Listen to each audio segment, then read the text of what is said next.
semifinale già conquistata da Cisterna, mentre arriva il punto di Rok Mosic.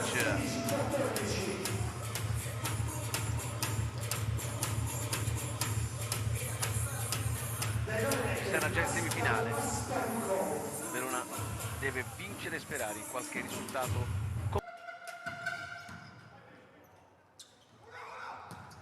Ancora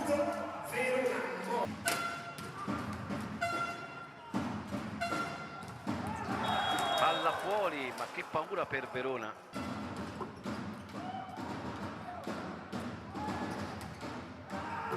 E la pallella da parte, possibilità, come detto, di giocarla in casa, la semifinale.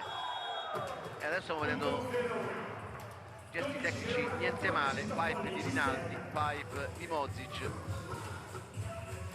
Verona ha 2 punti da recuperare, 14-12 Cisterna, con Andrea Zanotti